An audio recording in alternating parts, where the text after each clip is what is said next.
Good afternoon, everyone, and welcome to the fifth of six free open forums, Telemedicine Now and How, made possible by a grant from the California Healthcare Foundation. Today's theme is boundaries and intimacy. How deeply can we connect at a distance? And our very special guest this week is Judy Long, Palliative Care Chaplain with the University of California, San Francisco. The forums are presented by the CSU Shiley Institute for Palliative Care in partnership with the California Healthcare Foundation and pioneering telemedicine organization in Northern California, ResolutionCare. I'm Jennifer Ballentine, Executive Director of the Institute, and I'll be your moderator today. The CSU Institute for Palliative Care is a workforce initiative of the California State University system, offering online education in palliative care for frontline clinicians and healthcare organizations. And now I'll introduce our facilitators. Dr. Michael Fratkin is a builder, innovator, and dreamer who approaches life and the practice of medicine with love and respect, incorporating principles of value-based payment, technology-enabled service delivery, and interprofessional team integration. Dr. Fratkin and his team have created ResolutionCare Network to build capacity for high-quality, home-based palliative care in rural Northern California and beyond. Dr. Brian Mistler is Chief Operating Officer of ResolutionCare, a benefit corporation committed to leveraging telehealth technologies to deliver quality care to a racially, economically, and geographically diverse population that includes large rural areas in Northern California. Dr. Mistler is a healthcare leader with a deep understanding of the strategies that drive business impact and individual change. Judy Long is palliative care chaplain with UCSF's Symptom Management Service and UCSF's Parkinson's Disease Supportive Care Clinic. She provides interfaith spiritual care with a deep commitment to care for caregivers, both family members and clinicians, which grew out of her experience as a hospital and hospice chaplain, as well as facilitating grief and family caregiver support groups. As a chaplain and educator, she provides evidence-based training and balancing resilience to make caregiving sustainable and reduce burnout. Judy is a certified senior teacher of Compassion Cultivation Training through Compassion Institute and C-Care at Stanford Medical School. So without further ado, take it away. Well, then, I just want to tell you that I fell for Judy when we were both collaborating with another sort of forum looking at telehealth, because she brought this sort of spiritually centered perspective on this work that is not often brought to bear. There we go. So anyways, without further ado, I'll just let Judy take it from here. She can talk about how she came to do this work, and thank you so much for joining us. All right, Judy, take her away. Yeah, thank you, Michael. It's wonderful to be here. And actually, you're reminding me, I go through that too. I want to ask people, please let me see you if I'm teaching a larger class. Sometimes people like to say, oh, I don't feel like being seen right now. And yet it's so nice. It's sort of like if I were doing a one-on-one with a person, I really want to see them then. So if I'm with a group of people, it's equally important and interesting. So how did I come to this? That's a long story. I'm going to shorten it up a bit, but I started using telemedicine in a non-medical field where I was just teaching some meditation classes to people in different parts of the country that were fairly isolated and that maybe had medical conditions. And I remember my feeling at first, this isn't going to work. They're not going to be able to really kind of get centered and get quieted down. That's kind of a crazy thing to do. And then what I found, to my surprise, and it was really so heartening, I thought, oh my gosh, not only does it work, it's a way to connect with people that would not have any connection otherwise. And I think I was pretty sold on telehealth, if you will, after that, or telemedicine as I call it. In my work, I wear 3 hats. And thank you so much for mentioning them, Jennifer. So one of them, I'm working with patients in symptom management service. So they're patients with advanced cancers, and that can mean a lot of things. Just before I came here, I was talking with someone with brain tumor, primary brain tumor, glioblastoma, and he's about 50, no, I'd say he's about 200 miles from where I am right now. And we just had an opportunity to be together and to do some practices that were helpful to him in working with his anxiety. And even if we hadn't done anything that formal, it would have been great just to connect. So that's one example. I'll give you an example from another clinic I work in. Jennifer, you mentioned the UCSF Clinic for Palliative Care for patients with advanced Parkinson's. And that includes Parkinson's and all the different movement disorders. It could be Lewy body dementia, it could be multiple system atrophy. I just mentioned that for those of you that are familiar with those to say it's quite a range of illnesses. Many of the times the patients are not able to communicate, other times they are. Many times they're very isolated just by the nature of their illness. It's so difficult for them to actually get dressed and go out of the house, or get help getting dressed and get carried out of the house. For them to be able to meet by telemedicine is a gift. I wouldn't have it be otherwise. I know once in a while, the neurologists I work with will say, oh my gosh, I'm so sorry, but I really need to see you in person this time. Maybe after seeing them for a year, there's a need, to do that. But most of the time we can have these visits remotely, thank goodness. And then the third thing that I'd like to mention is teaching. And I've been so happy about it. I'm going to come back to the isolation in a minute, but I want to come to the teaching. I was teaching a class online for caregivers of patients with advanced neurological illnesses. And the reason I was doing it online way before COVID was because they didn't feel like they could leave home. They couldn't, even if they were in San Francisco where I'm based, they couldn't leave home and come in and be with me for an hour or an hour and a half. It was like, that's a no-brainer. I can't do it. How am I going to do that? Am I going to have someone, am I going to pay someone to come in and stay with my loved one who doesn't really know how to properly stay with them? I won't go into all of the what ifs, and I don't feel like it, and maybe I won't. But as a result, they're terribly isolated. So having an opportunity to have a class together where they can not only be in dialogue with me, but with each other is stunning. So I'm thrilled with that. And the last thing I want to mention is that one of the times, actually several of the times I was teaching this, because of a study, I was teaching it in California, Colorado, and Wyoming. So one of the people in my caregivers class lives on a ranch out in the boonies in Colorado, where she's the 24/7 caregiver for her loved one. And I don't think I need to say more, but maybe you can imagine how important it was for her to be able to connect. So I guess connection, that would be the big thing as far as I'm concerned. Yeah. As far as I'm concerned too, Judy, that's exactly right. As we start to work through some of the inquiry coming from the attendees here, one of the things that I think about that chaplains do is they attend to us. So many of us are not chaplains, and we're nurses and social workers and doctors and nurse practitioners and all the rest of it too. And one of the things that we're so blessed as being a part of an interdisciplinary team is to have chaplaincy attending to us and keeping our own eyes on our own spirit. So as the questions come in and people are responding, look through that lens as well, like how you feel that you can serve folks here that are doing something they've never done before, doing quite a lot of it in a situation where as human beings, they're hugely stressed, but also as providers of healthcare, they're hugely stressed. So whatever insights you have, that way I'll have you come in. Yeah, please. Could I just offer just an opening to that? Thank you for saying that. I thought, I forgot to mention that. So one of the things that I do as well is to train clinicians in resilience practices that they can bring to their own lives when they're feeling stressed or distressed or traumatized. I do that with patients and with caregivers, but also with clinicians. And isn't it cool that I can do that online now? So here we are in the middle of COVID, and Friday morning I met with a bunch of bone marrow transplant nurses. We know each other. I've met with them in person before, but we had an opportunity to just be together and to also revisit some practices. I also, this morning, before coming here, I was with a group of neurology residents. So these are things I want to bring in, not only pointing toward the resilience, but the fact that we can do this online. for sure.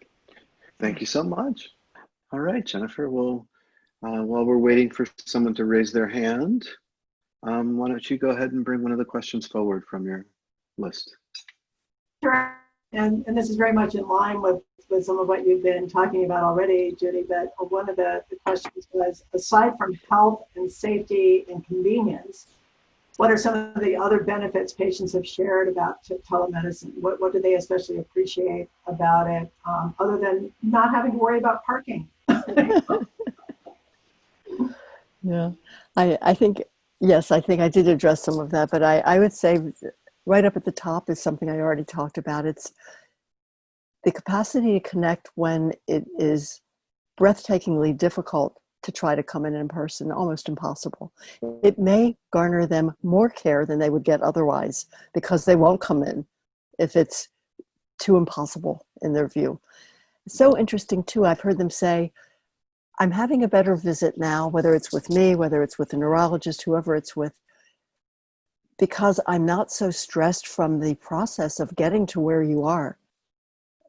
So it's again, it's for people that have difficulty walking around in their homes. And maybe it's not because of something neurological. Maybe it's because of their pain levels or their treatment or their nausea with their cancers. But not to have to fight that and force themselves into coming in person. By the time they come in person, they're exhausted and they're stressed. So I'd say that's number one.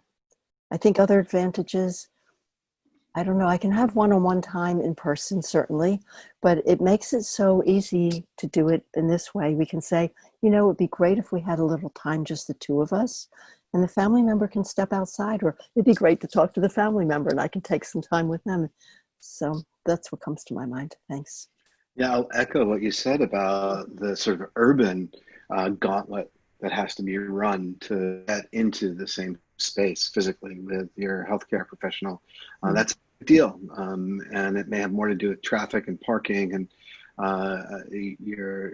usually your daughter taking half a day off of work to ensure that it happens and getting your body moved from one place to another place, really at the convenience of the healthcare system, not really in a patient-centered way. So that's the same, but with a whole lot of different nuances. We've got in a rural environment, large distances, tough roads, maybe more or inadequate public transport, more struggles with some of the basic socioeconomic barriers like gas and gas cards.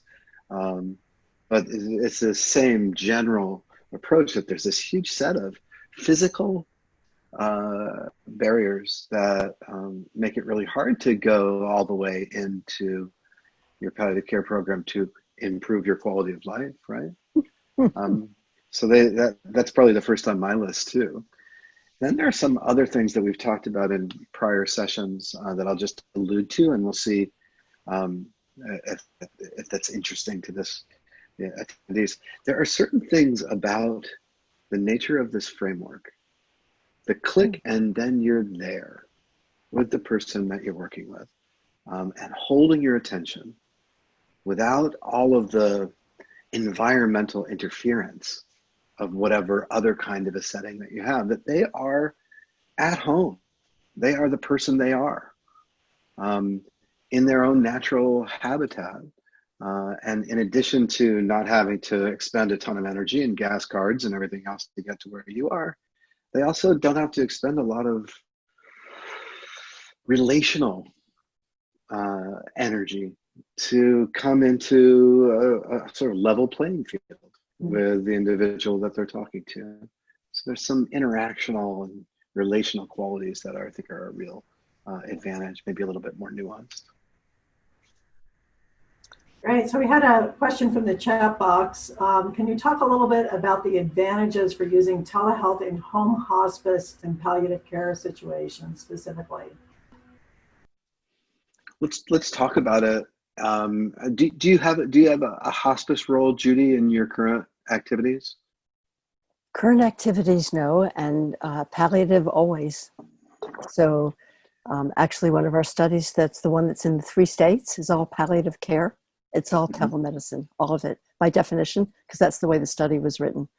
Yeah, yeah. So we And have, for us as well, we're a palliative care enterprise. yeah, ResolutionCare Network is. I'm getting some indication from my colleagues in the hospice field that they are beginning to kind of lean into these technology use as well. They've been given regulatory freedom to use telephone for assessments as well as video conferencing for assessments, but they've been a little hesitant, um, and that iceberg is breaking. They're starting to move into the space for practical reasons, like limited personal protective equipment, mhm, as well as preserving their workforce, um, limited ability to spare folks for quarantine if they've had an exposure and the like. So there's some really practical drivers bringing hospice also to the telehealth environment. I can't talk too much about what their experience is. I just wouldn't presume. I know that for our staff and for hospice staff, it's a reach to think about not being right there holding the hand at the bedside at those moments. That's a big stretch. It's a big loss for the healthcare provider. yeah, Whether it's a big loss for the people we care for, this is an interesting question. But I can tell you for sure that the people that do this care get a lot out of being in physical space with people, and they're experiencing a loss around that. So we're working that through in our organization, and I suspect we're not alone. Well, and that leads very nicely into another question in the chat box for Judy. One objection I've heard from chaplains about telemedicine is that it is too difficult to create presence. How would you respond to this? And how do you create a level of trust and intimacy in this somewhat technologically, mediated environment? yeah. I think the most important thing that I've found is my own. You think I'm going to say presence, aren't you? It's not what I'm going to say.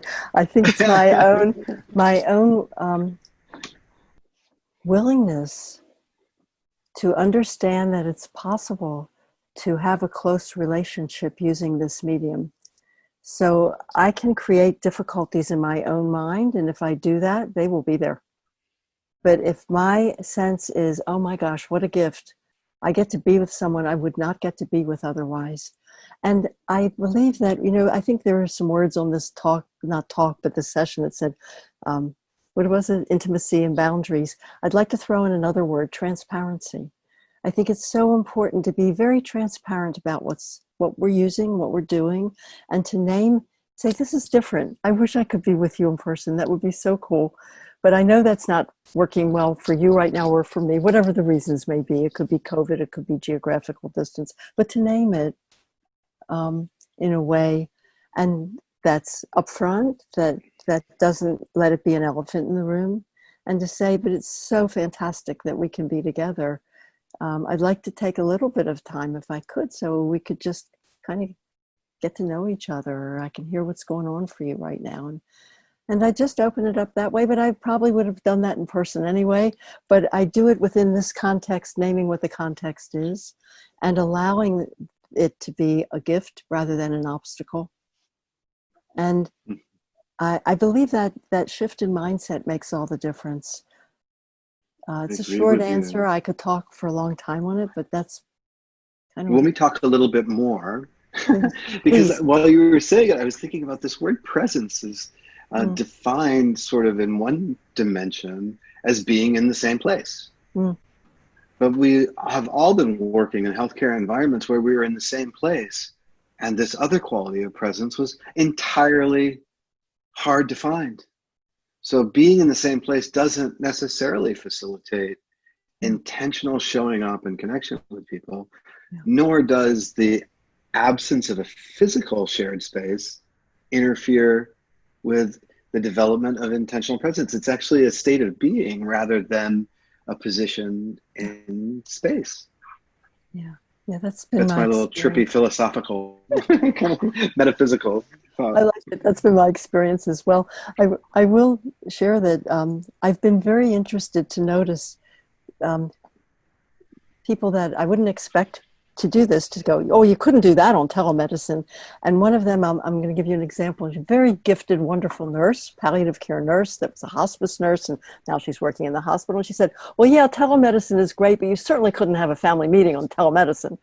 And all I could think was, oh my gosh, we do that all the time in the neurology clinic. And we have a palliative care specialist working with us. And she's so gifted. I thought, you need to watch her doing this, and all of us together.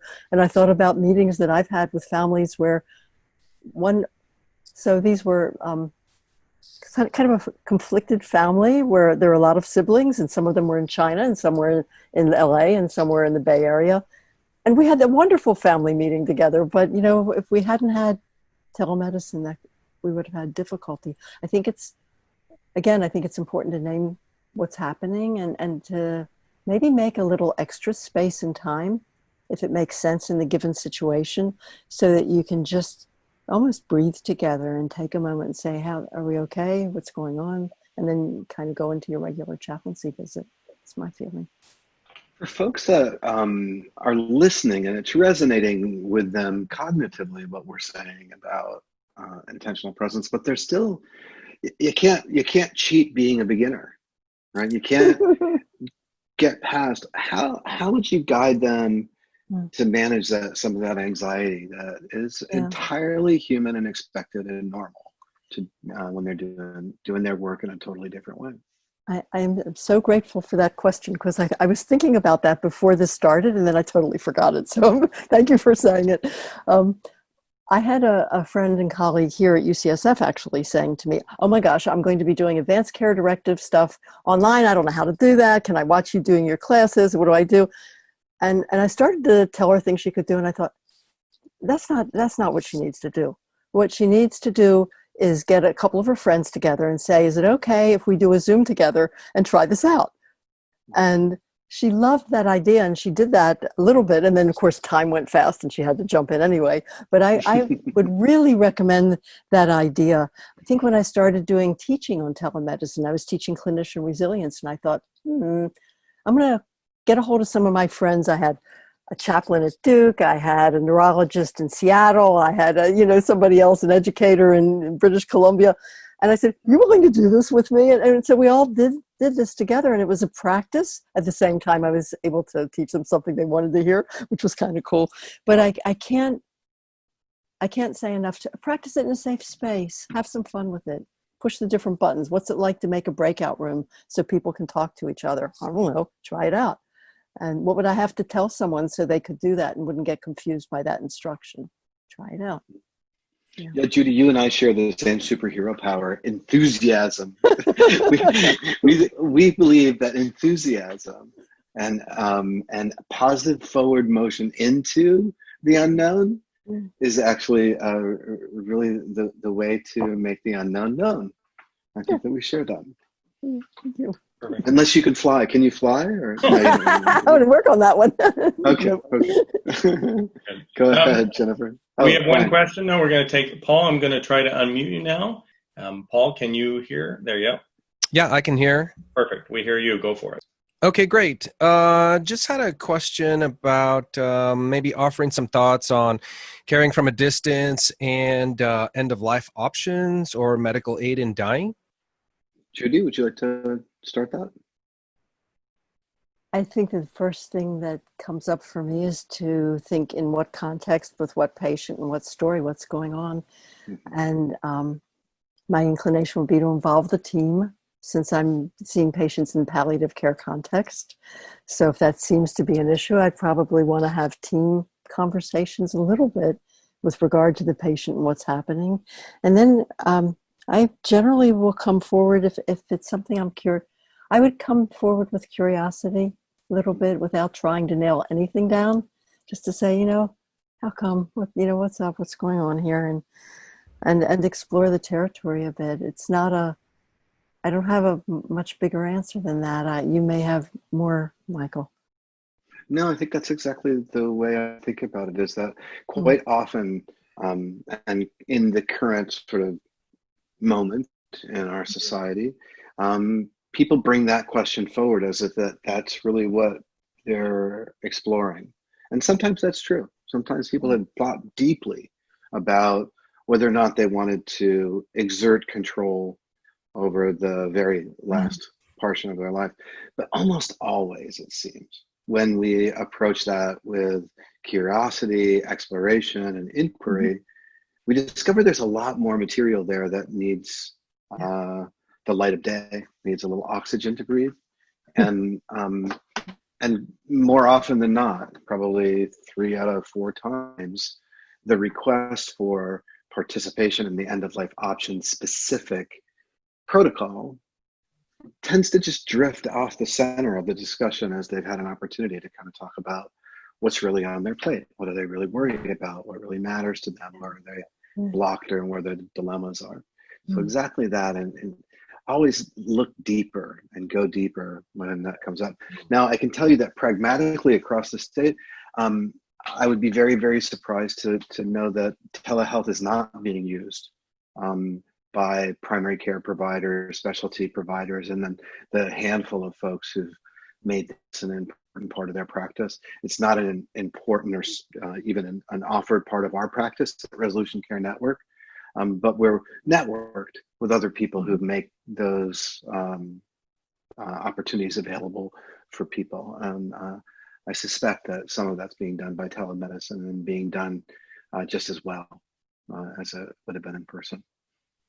So another question that came in is kind of a little bit of a change of pace, but we had an advanced question and one in the chat box related to this, having to do with the distinction between voice only and voice and video interactions. And so specifically, the advanced question was, are audio video calls or audio only more appropriately intimate for effective spiritual care? What are some of the pros and cons of each? And then in the chat box, we had a question about, many older adults don't have access to a video platform. So when you're talking to them by audio, how is that different? How do you do that as well as a video only or as a also a video platform?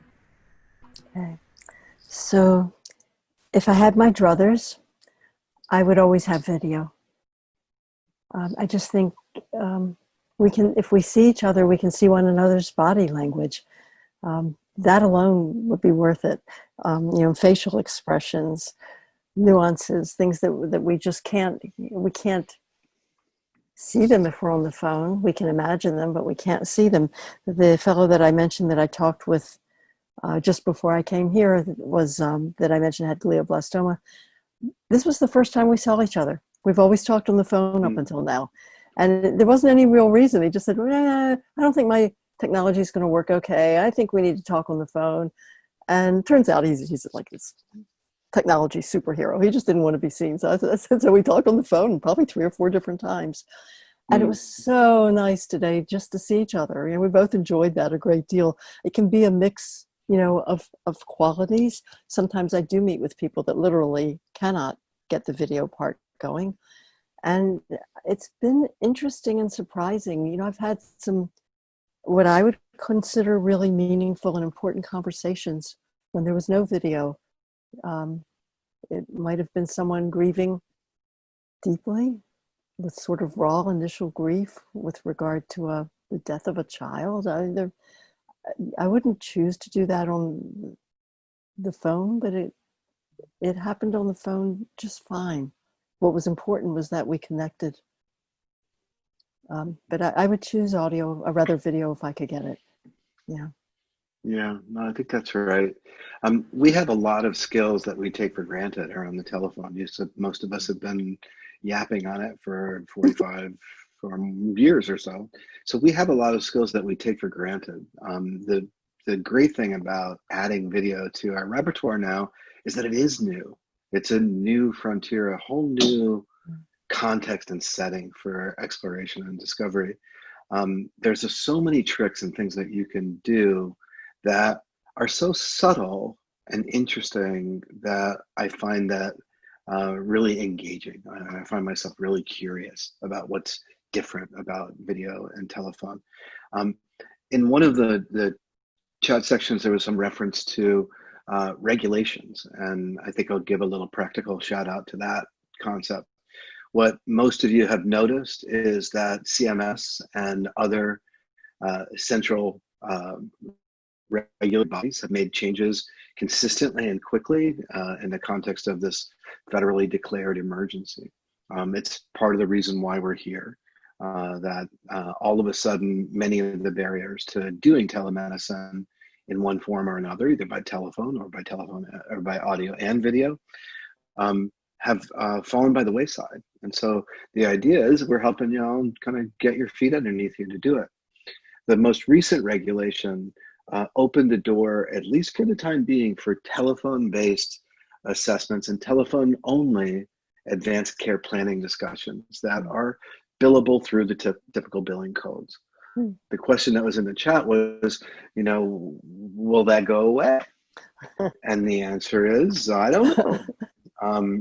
What my conversations with leadership at a national level in multiple organizations lead me to the following conclusion, which I will state is just my opinion, not at all. It's my own speculation. But I think that the video-based encounters for clinical care will not go away. There's a number of metaphors: genies out of bottles, horses out of barns, toothpaste out of toothpaste tubes. I don't think you can I don't think we'll be able to reverse direction on the ability to do this work in a regulated fashion. I think the things that will go away are probably the allowance for telephone as a replacement. In short, I think it's been an appropriate emergency intervention, but I think it will go away.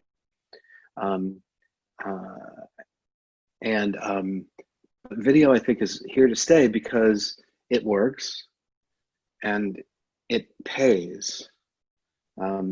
It actually delivers real gains for an overwrought, overburdened, under-resourced healthcare system that have such potent economic muscle that I suspect we will be allowed and even encouraged in certain areas of medicine to continue to get better and better and better at this.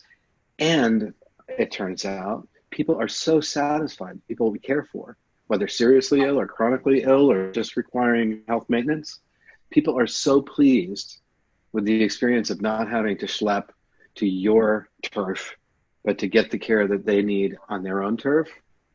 That is another muscular force that's probably going to keep video-based clinical activity alive on the other end of COVID, and may it come quite soon, please. Paul?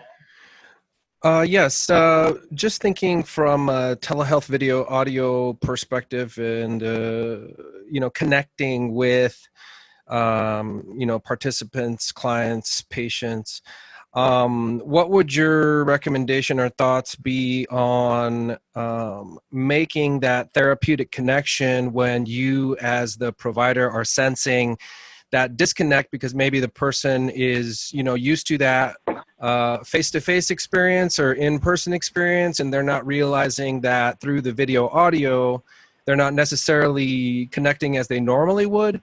I don't know. Am I making sense? I'm just, if I could ask you a question, do you mean they say to you, I would rather not meet this way, goodbye? Is that what you mean? No, more from a intuitive sense on your part. While you, for example, if you're talking to me and you're feeling like, wow, it seems like you're not connecting with me emotionally, mentally, physically, spiritually because of the fact that you're separated. Okay. What would your thoughts be on that in engaging the individual in either directly or indirectly, here's how you connect via this telehealth video audio option? So I have a thought to share. I'm not sure this is answering your question, so you need to let me know. I think it's really helpful to name what I think is happening, but I would do that in real life, right? I could meet someone in the same room with me and I might feel like this person's not connecting. I'm not connecting with them. What do I do? And I think it's very much the same, but I think naming it in a gentle way that's not not like, oh my gosh, you're not connecting. Nothing that's trying to force someone into a connection, but just asking them how they're doing, what's going on for them right now, what's standing out to them. Is there anything they want to be talking about that we're not covering or we're not doing? So I would just say bring some gentleness and some willingness to be. It comes back to that earlier question, bringing curiosity, and some kindness and a bit of gentleness, and also naming. Say, I know it's different to be online right now, but I'm really glad I'm seeing you. But how are things going for you right now? Is this okay for us to meet this way? What would I don't I'm just pausing because I don't really have a specific thing I'd say. I'd need to see the person and know what was happening, but that's the tenor of what I would bring to it. Does that answer your question? Yeah, It's a great question. Thanks, Paul. Yeah. The beauty of having another faculty member is that while they're speaking, I get to also kind of think about the same question from a slightly different perspective. And one thing that came to mind here is that the people participating in this call, at least the first, say, 30 or so who are on video, we're all quite trained in our positions to step into a fairly intense and intimate interactional space. And quite a lot of the people that we take care of are not attuned or even comfortable. And so what I tend to do is a lot of, it probably doesn't surprise you, a lot of play. I do a lot of dropping in, dropping out. I'll ask questions about where they're from. I'll step away from the intensity. I'll say, where did you grow up? What's the most beautiful place you ever went to? I invite them to just share things that they would be very comfortable sharing without leaning right into, so what are you going to do about this terrible PET scan you just heard about yesterday? Right? And in that sort of back and forth kind of relational dance with people, I'm teaching them how to relate within the framework of this space. I think we do that. We do that to, de-intensify and relax people when we're in physical space. And I tend to find myself doing it a little bit more consciously and awake. Sometimes I'll drop back, give them a little bit more space if they're being reflective. Mm-hmm. Sometimes I'll lean in when they're just being emotional and I want to be separate. There's a lot that can be done in the space with physical cues, as well as, playful, humorous, other kinds of things to move things in a comfortable place where people are just relaxed. Turns out also they just tend to be more relaxed, though, naturally at home, even if they're not, dealing with telemedicine technology. Interesting. So I want to just piggyback on that to say I love what you just said.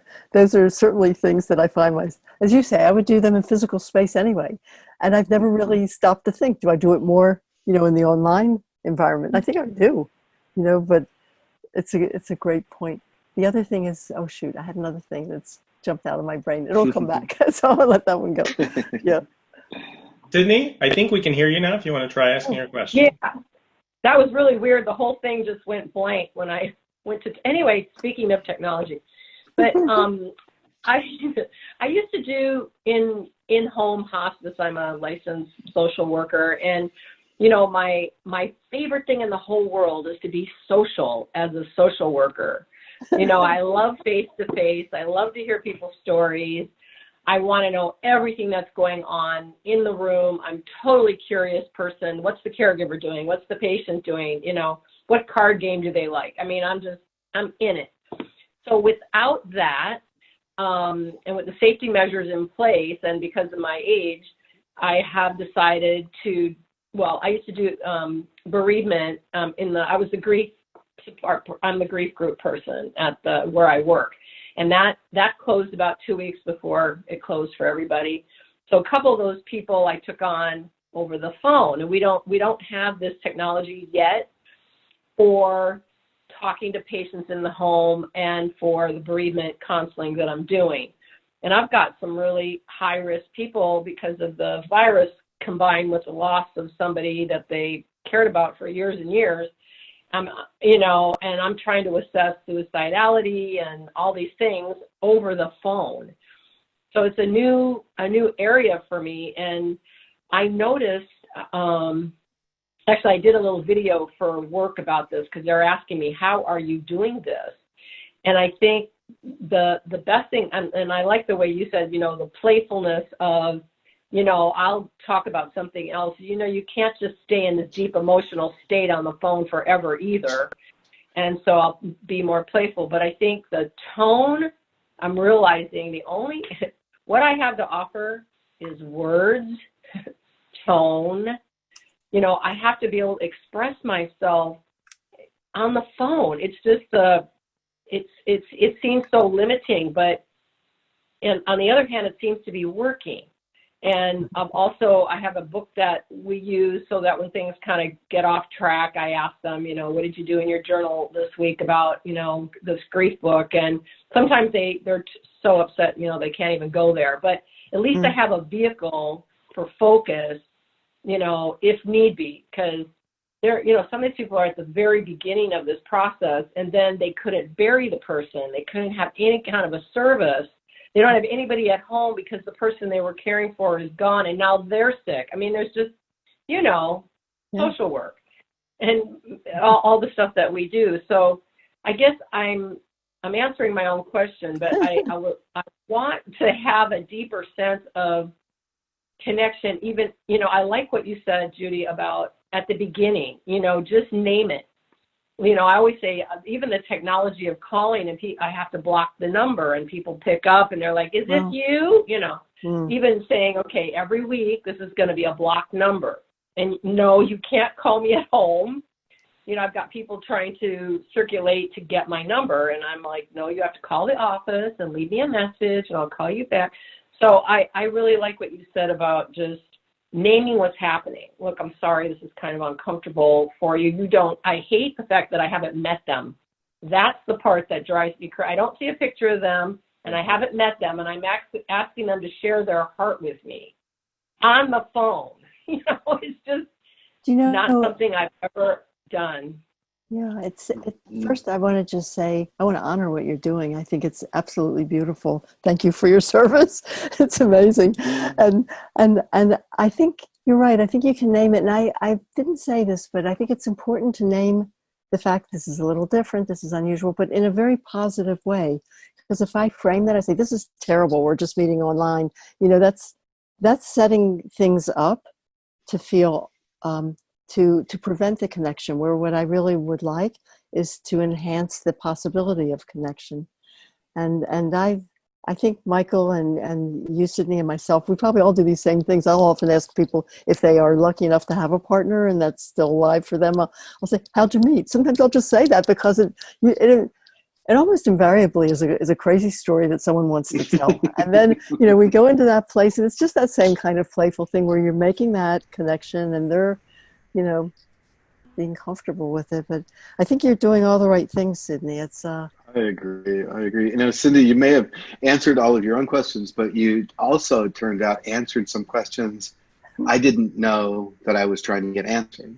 So Brian and I are working with the nurses and the doctors have been using almost quite a lot of telemedicine even before COVID-19, and they made an incremental bump in the activity that they were doing as far as using this stuff.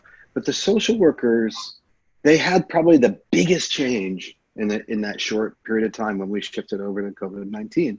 And we were talking today about some of the struggles that they have and some of what you expressed about the information that gives you a solid foundation to work from, and the sort of social nature of what that all is and how that's always taken place in the same room, on the same couch, or on the street next to the coffee shop, or wherever it's happened, how they sort of are gathering information in that social framework is changed more for them than it has for members of the team.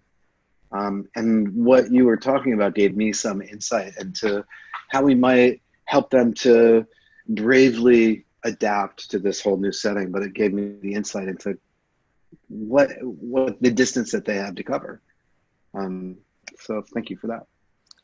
Another challenge that's been mentioned a couple of times in different ways in the chat box questions is in speaking with someone through this medium who is cognitively challenged in some way or another, lacking executive function, is in pain, has some dementia, is hard of hearing, can't see very well, and this goes a little bit to what Paul was talking about too, of encountering someone who is not able to engage with the medium. How do you handle that? So I particularly fumble and bumble my way through. How about you, Judy?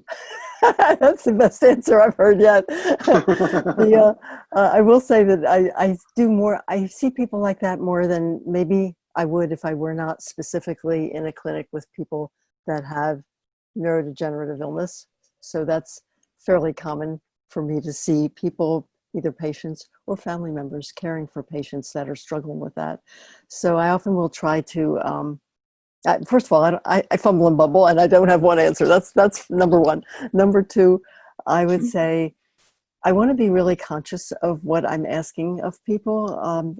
I don't want to set someone up to be online with me and a lot of other people at the same time, because cognitively, just right now, I'm looking at a screen and I guess I must have speaker view. And Michael, you're moving a little bit, so you're my speaker right now. I can see you. And then I see about 5 pictures at the top of my screen, even though I can look down and see that there are, 87 participants online right this second. I don't see all those people. But for someone with cognitive challenges, to actually see 6, 7 pictures on the screen, that could be way too much and very exhausting. As important as it might be to socialize, the cognitive load of seeing too much stimulation can take someone out of the ball game or out of the conversation pretty fast. So I try to keep things quieter, smaller, shorter. If someone is having difficulty with their ability to, the manual dexterity, which can often be the case with patients I'm seeing, then and they may struggle with it and try to make it work, but I try to be mindful of that. And if we're wanting to talk with each other, I try to make sure that someone's on hand to get things set up for them so they don't have to have that stress going into an opportunity to get together. I'll listen or watch for cues to look, is this getting to be a little too much? Or I'll ask, how are you doing? The hearing is a whole different modality, and speaking with a lot of the people I work with, they can't make themselves understood or speak out loud, so that can be a challenge as well. But I think you almost need to look at the spectrum or range of what's going on and how to meet it. I don't have one size fits all answer. I love that. Sort of making it smaller, making it a little more direct.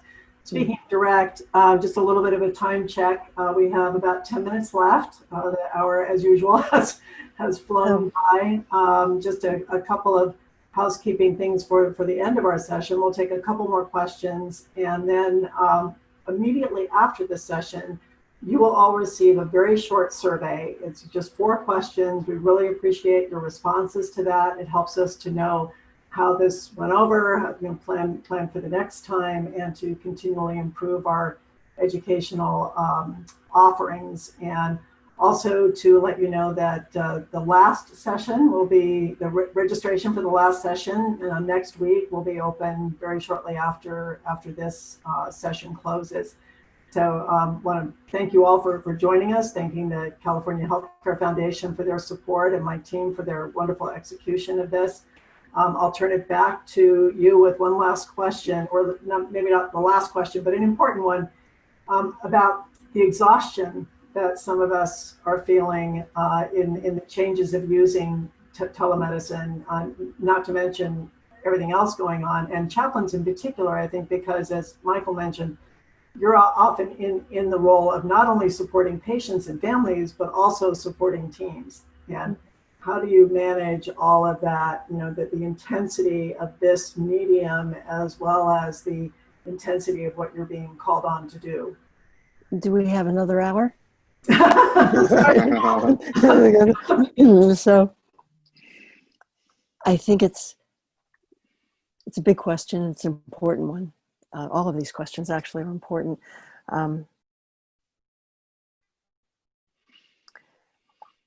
So I'll start with this. I think it's very important to be aware and mindful of how closely together you're setting your appointments and whether or not you're allowing yourselves any space between visits. Because I have found myself in the beginning of this whole COVID thing where I was doing a ton of telemedicine anyway, but a whole lot more of it since, as we all have. And I think, oh, that's great. I don't have to drive and get anywhere. I have somebody scheduled from 9. I can talk with them until 10, talk with the next person until 10, at 10, and talk with them until 11. And it's very easy for me to string together one thing after the other. And that's actually not wise, in my opinion, in my experience. I need a little time to settle and ground between people. I think having some practices of settling and grounding, knowing how to do that. If you don't have skills for that, it's perhaps learning how. Another really super important thing, and this may sound odd if you're with people all day, but it's staying connected with community, outside of the work life. It may be your family life.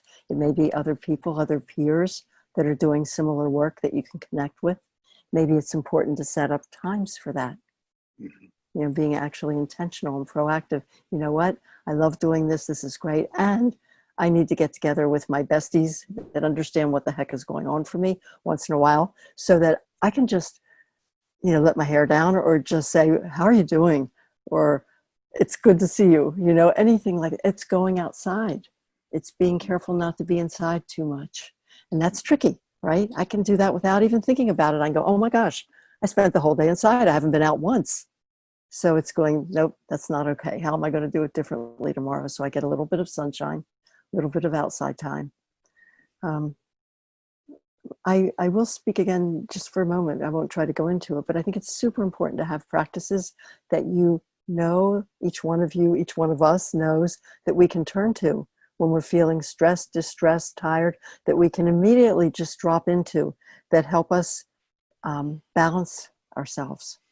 That's a wonderful topic. Thank you for bringing it up. Yeah. The one additional thing that I would add is that a lot of my business encounters don't have to be Zoom. Some of them can quite easily be done using a telephone. And when that's the case, I put in these weird little gizmos and I go wandering around in my backyard and have conversations. So everything doesn't have to be Zoom. I'm more and more reserving it for specific educational outreach like this and for clinical encounters. And I'm returning to the telephone for a little bit less intense, a little bit more spacious communication with colleagues when we're trying to work through one or two things. I cannot stand multiple participant telephone conferencing, so I don't do that. I much prefer this to those group, oh my God, crazy terrible. And I used to be able to tolerate them because that's all I knew. But now doing any of that kind of work is extremely exhausting. So for me, I'm getting up and activating and thinking about the 50-minute hour, the therapist's innovation to schedule hour-long meetings to actually last 50 minutes so I can get up and shake it off and look at the whole wide world. Yeah, I actually have taken to scheduling Zoom meetings now for 50 minutes. So it's very clear. That's what the invitation says. That's what I'm doing. We're going to stop in 50 minutes. Well, my therapists always did that. Yeah. The hundreds of them. Yeah. Yes. So just one last a question, kind of on a business keeping, kind of perspective.